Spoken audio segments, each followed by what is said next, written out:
Two young men are dead. One young woman is serving a sentence of 15 years to life in prison. But now, nearly 3 years after a case that divided the nation, everything could be changing again. Mackenzie Shirilla, the Ohio teenager convicted of murdering her boyfriend, Dominic Russo, and their friend, Davion Flanagan, by driving a car into a building at nearly 100 miles per hour, has launched a new legal challenge that could determine whether she spends the rest of her youth behind bars or gets another chance in court. Her attorneys argue that serious legal mistakes were made during her case. Prosecutors and the victims' families maintain that the conviction was supported by the evidence and should stand. So the question now isn't just what happened on that summer night in 2022.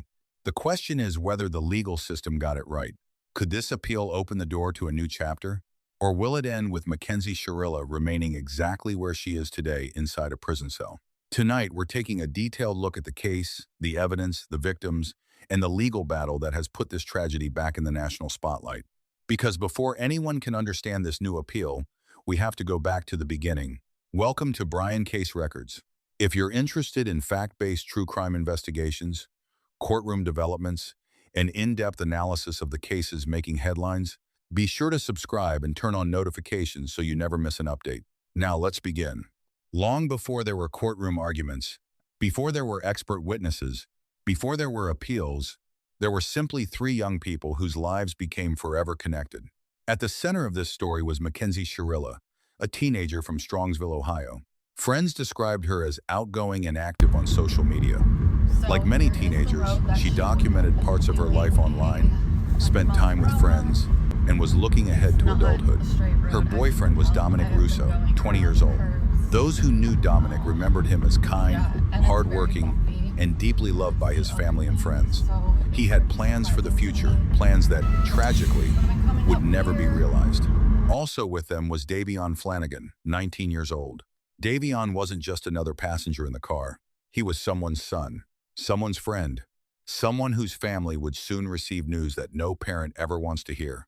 None of these families could have imagined that within minutes, their lives would be permanently changed. And even today, years later, they continue living with that loss. That's an important point to remember. As this new appeal gains attention, legal arguments naturally become the focus of public discussion. But behind every filing, every hearing, and every headline are two young men whose lives ended that night and families who continue to grieve. That reality has never changed. The 31st of July, 2022, it was late in the evening when Mackenzie Shirilla, Dominic Russo, and Davion Flanagan left a friend's home in Strongsville. At first, nothing appeared unusual. There was no indication that, within minutes, investigators would be responding to one of the most closely watched crash scenes in Ohio. As the Toyota Camry traveled through the area,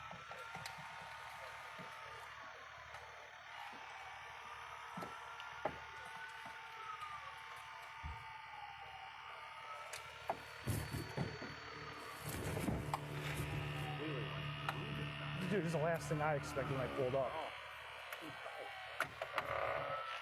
That'll wake you up. Yeah. As soon as I saw him, I knew someone's in there. We got to start sprinting. Let's go. We're hucking it.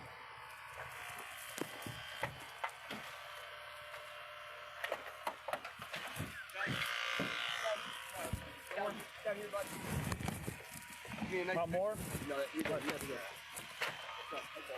Yep, start close. All right, now you're good. Oh. Jesus Christ. Is it the gas? No. I don't know.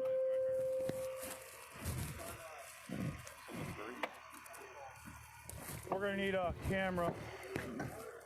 Yeah. Huh? Not yet. He's already on. He's probably already calling. We need someone.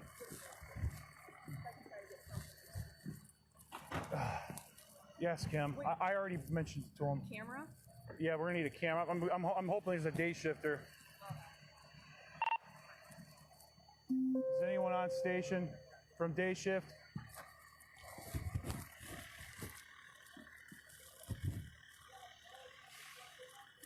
Holy smokes.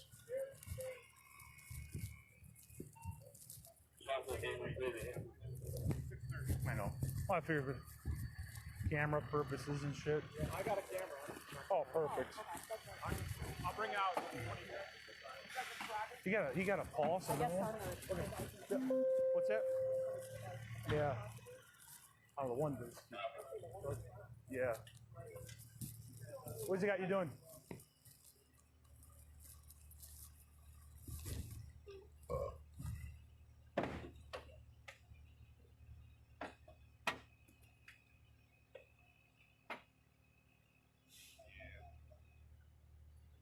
I need the IDs of all three for the report. Oh man.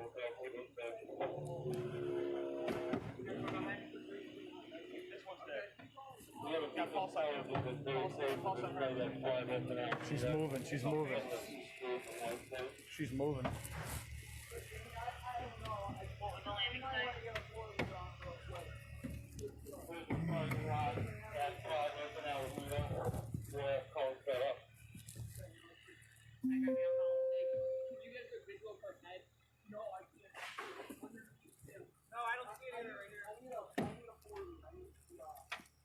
I don't even know where to begin for the crash report. Once this is all set on, it's me and Jesus Christ, dude. This guy might come out with shooting projection pretty good. He's got a pulse.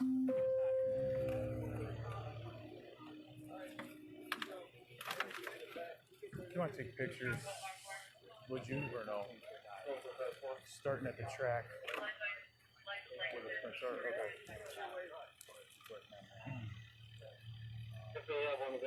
Yeah, they're passing at the pulse.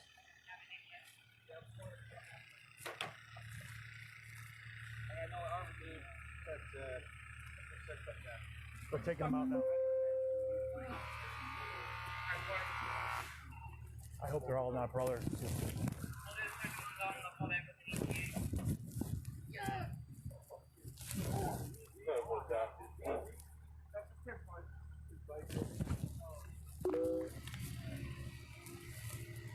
Are you taking pictures? Yeah. Thank you so much. Can you, When they get everything, yeah. I'm going to call the And also get starting the track over there. You can see where it hits the grass. Okay.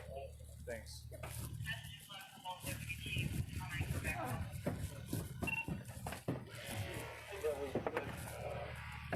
Good.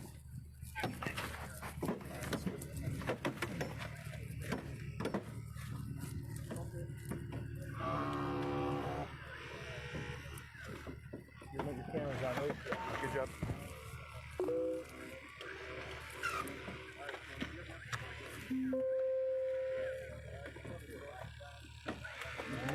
Isn't the guy out yet? He's got a pulse. No, one's confirmed dead. They said they made on the wall. You got him. Oh my God.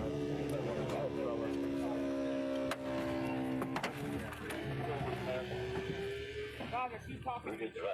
Alright. He's talking. He's in there for at least 4 hours. I'd say like 2, 3 in the morning.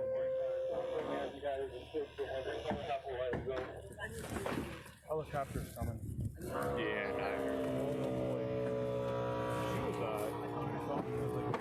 Jesus Christ. Make sure he doesn't buck your knee, okay? Just get your knee out of there.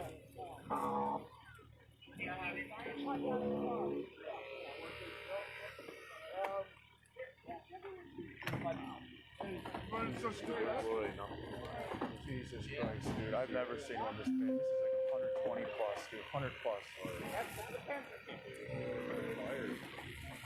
I just can't believe she's been here this long. And to be honest with you, when you're coming there, you could barely see it from the sign. You can't barely see it. Right. And how the person just called and kept going, I'll never know. You know what I mean? Like, oh, that car looks really bad. Maria's here too. I need to get IDs. We need to get IDs in all of these people. I can find. Yep. Okay.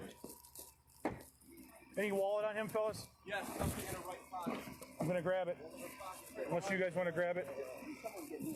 This is it. This is it. That was in his. Thank you. Thank you. Then can you bring that to Automatic when you're done? Yes, absolutely. Yeah. I'll give you the. Yep. Where was he sitting? Where was he at? Was he the front or rear? He was in the front. All right. 5-7 radio. Log, a front seat.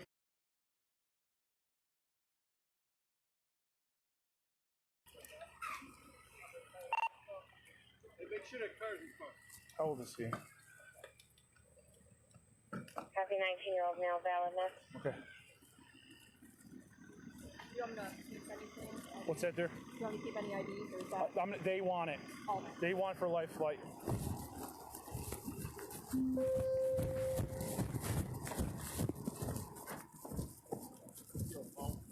Life flight coming for him. We have no idea. All right.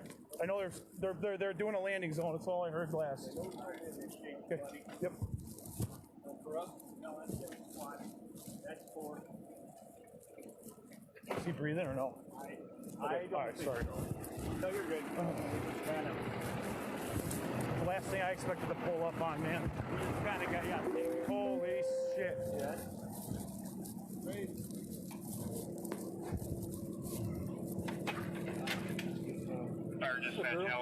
What's that? This is Davian Flanagan, I'm assuming. This is him. Put his ID on top of him.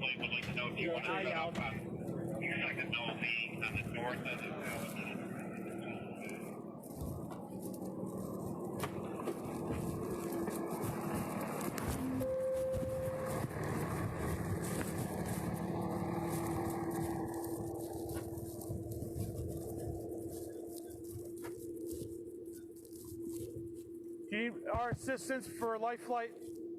Yeah, do you know how to get to that channel? I can find out. I'll tell you what. Let me, I didn't even know there was one. once they get within 5 miles.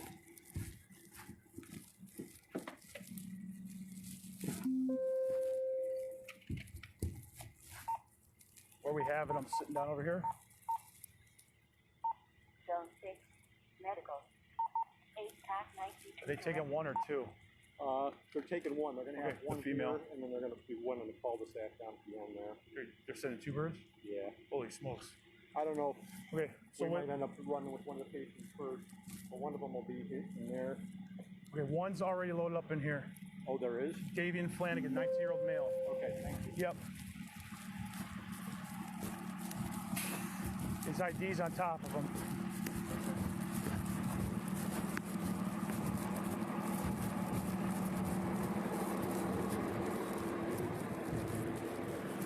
The female's talking.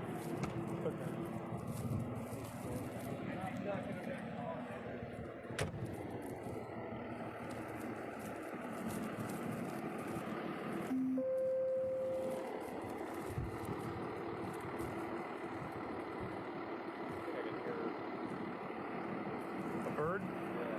Where's it coming from, Brunswick?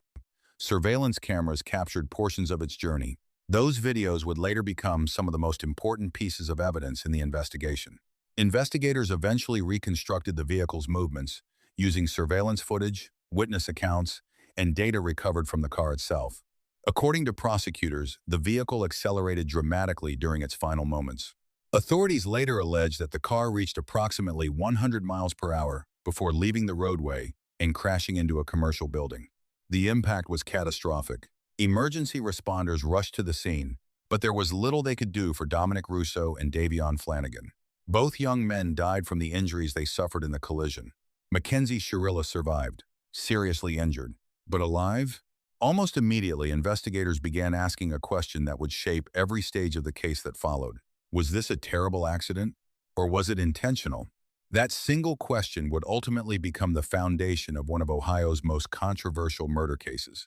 The investigation begins. When fatal crashes occur, investigators typically start by looking for mechanical failures, road hazards, weather conditions, or driver impairment. In this case, investigators examined all of those possibilities. They analyzed the crash scene. They recovered data from the Toyota Camry. They reviewed surveillance footage from nearby businesses. They interviewed witnesses. They reconstructed the vehicle's path in remarkable detail. According to prosecutors, the evidence painted a disturbing picture. They argued that there were no meaningful signs of braking before impact. Investigators also reported finding no evidence that a mechanical failure caused the crash. That meant attention shifted almost entirely to the driver's actions. The electronic data recorder, often referred to as a vehicle's black box, became a major focus. According to the prosecution, that data showed sustained acceleration leading up to the crash. The interpretation of that evidence would later become central during trial. Defense attorneys, however, challenged the prosecution's conclusions in different ways throughout the proceedings, arguing that the evidence did not prove Mackenzie intended to kill anyone. That distinction would become critically important, because in criminal law, intent often separates murder from other serious offenses. And proving intent beyond a reasonable doubt is one of the prosecution's highest burdens. As investigators continued gathering evidence, another decision surprised many observers. Rather than charging only vehicular homicide or aggravated vehicular homicide, prosecutors pursued something far more serious: murder. That charging decision immediately transformed the case from a tragic fatal crash into one of the most closely watched criminal prosecutions in the country. When prosecutors announced murder charges, public reaction was immediate. Many people asked the same question: how can a car crash become a murder case? The answer centered on one word: intent. Prosecutors argued that Mackenzie Shirilla deliberately accelerated toward the building and intended to cause the fatal collision. The defense strongly disagreed. They maintained that the crash, while unquestionably tragic, did not prove murderous intent. Instead, they argued that prosecutors were asking the court to draw conclusions that the evidence simply did not support. As the legal battle intensified, every piece of evidence became increasingly important: vehicle data, surveillance video, witness testimony, expert analysis. Each side believed those same facts supported entirely different conclusions. That disagreement would define the entire trial. Meanwhile, outside the courtroom, emotions continued running high. For Dominic Russo's family, no appeal, no legal filing, and no future court hearing could ever bring him back. The same was true for Davion Flanagan's loved ones. Their focus remained on the two young men whose lives ended that night. As the criminal case moved closer to trial, another major decision changed how the evidence would ultimately be evaluated.